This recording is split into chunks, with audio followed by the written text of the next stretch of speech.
It is 21 miles wide. 21 miles. That's the narrowest point of the Strait of Hormuz. A strip of water so small you could drive across it in 20 minutes. And right now, that 21-mile bottleneck is holding the entire global economy hostage. Iran shut it down.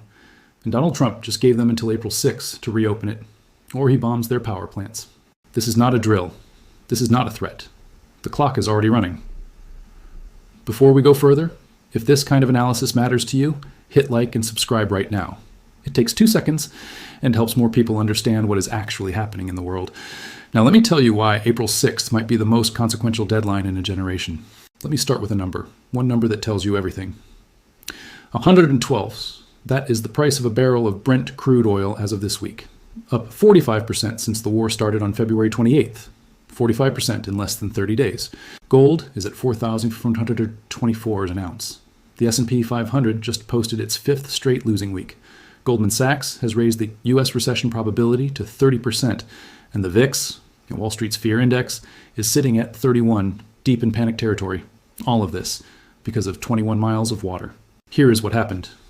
On February 28, 2026, the United States and Israel launched strikes against Iranian military infrastructure.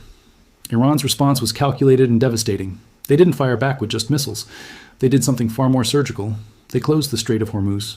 20% of all the world's traded oil passes through that strait every single day. 20 million barrels? Gone. Overnight. Within days, tanker traffic dropped by 70%. Then it dropped to zero. Over 150 ships sat anchored outside the strait, waiting. Insurance premiums went to 6-year highs. Major oil companies pulled their vessels entirely. Shipping, globally, froze. But Iran didn't stop there. They set up something that should make every Western leader furious. They turned the Strait of Hormuz into a toll booth. Chinese and Russian ships, they get through, pay in yuan, and you're waved past. Western tankers, you're not welcome. Iran essentially created a 2-tiered global oil system overnight, and they're charging for it. The first deadline was March 15th. Iran ignored it. The second deadline was March 23rd. Iran ignored that too. Now we're on deadline number 3, April 6th, 8 p.m. Eastern Time. On Truth Social, Trump wrote, and I'm paraphrasing, that he's pausing the destruction of Iran's energy plants for 10 days, at the Iranian government's request, because talks are going well. Here is the detail that nobody is talking about loudly enough. That pause on bombing Iran's power plants, international human rights experts say threatening those strikes in the first place may itself constitute a war crime under the Geneva Convention. Trump is threatening to do something illegal as leverage, and the world is just watching. Now let me explain what talks are going well actually means, because the truth is stranger than anything you'd find in a spy novel. Iran publicly says there are no negotiations. They say they will not negotiate with the United States. They are denying the entire thing. At the same time, the U.S. sent a 15-point peace plan to Iran through Pakistan. Pakistan's interior minister held a secret meeting with the Iranian ambassador in Islamabad. Qatar, Egypt, and Turkey are working back channels.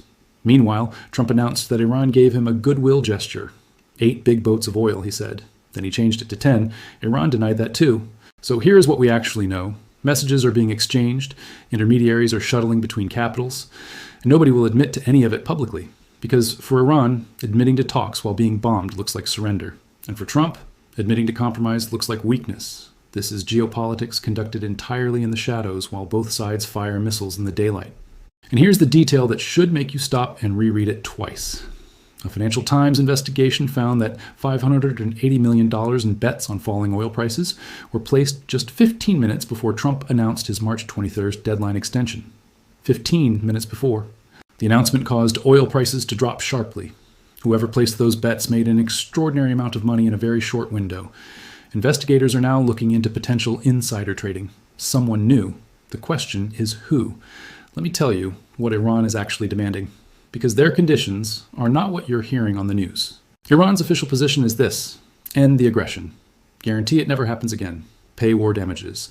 Recognize Iranian sovereignty over the Strait of Hormuz, and achieve a complete ceasefire across every front, including all resistance groups. Read that last one again.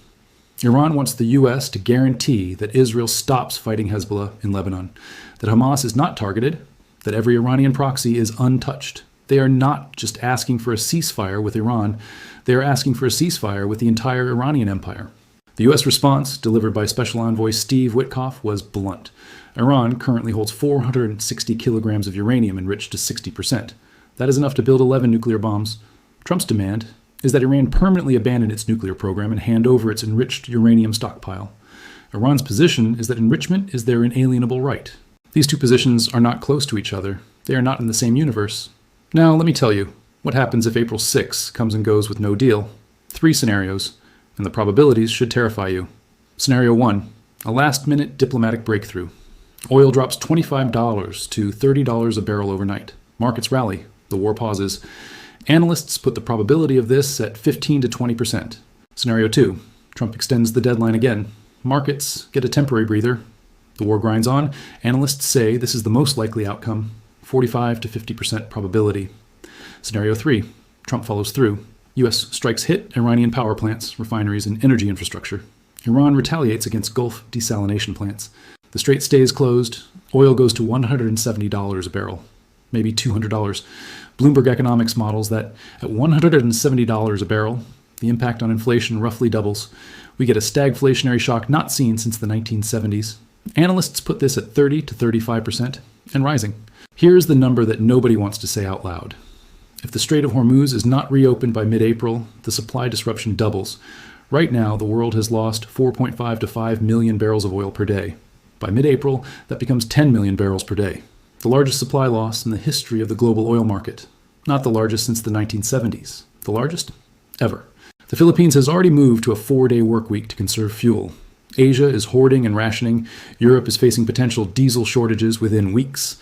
And America, which Trump keeps saying is protected from all of this, America's average gas price has already risen $1 since the war started. It is now $3.98 a gallon and climbing. Here is what the U.S. military is preparing if diplomacy fails. 2 carrier strike groups are now in the region. USS Gerald R. Ford, USS Abraham Lincoln. Between them, 14 major warships, including 9 destroyers armed with Tomahawk cruise missiles. The U.S. also deployed 12 F-22 Raptor stealth fighters to Avda Air Base in southern Israel. The F-22 is not a show-of-force aircraft. It is designed specifically to suppress enemy air defenses and escort B-2 Spirit bombers, the same combination used in Operation Midnight Hammer, the 2025 strike that dropped 30,000-pound bunker-buster bombs on Iran's deeply buried nuclear facilities at Fordo and Natanz. Trump has already obliterated Iran's nuclear program once. He's now assembled the force to do it again, but bigger. Meanwhile, on the battlefield this week, Israel announced it killed Commodore Alireza Tangsiri, the head of the Iranian Revolutionary Guard's Navy, the man responsible for the Strait of Hormuz blockade. Gone. Israel also killed Iran's naval intelligence chief. Iran's response was to fire 2 rounds of ballistic missiles at central Israel in a single day. The war is not slowing down. It is accelerating toward April 6th. Here's what I want you to understand as we close this out. 3 deadlines. April 6th is deadline number 3. Iran has missed the first 2 without consequences. The question everyone in Washington, Tehran, and every oil trading desk on Earth is asking right now is simple. Does Trump actually follow through this time? If he does, the world changes. Oil at $200 is not a fantasy. A global recession is not a fear. It becomes arithmetic. If he doesn't, Iran learns that Trump's deadlines are negotiating theater, and the strait stays closed another week, and another. And the window to prevent catastrophic economic damage closes a little more every single day. Goldman Sachs says there is a 30% chance of U.S. recession. Oil executives say the window to prevent the worst closes around mid-April. The OPEC Plus emergency meeting is scheduled for April 5th, 1 day before the deadline. Every variable in the global economy is converging on the same moment, April 6th, 8 p.m. Eastern Time. Either Iran opens the strait, or Trump bombs the power plants, or the can gets kicked again while the world economy slowly bleeds. 21 miles of water. That is all that separates normalcy from catastrophe. The clock is running, and for the first time in a very long time, nobody, not Wall Street, not Washington, not Tehran, knows what happens next.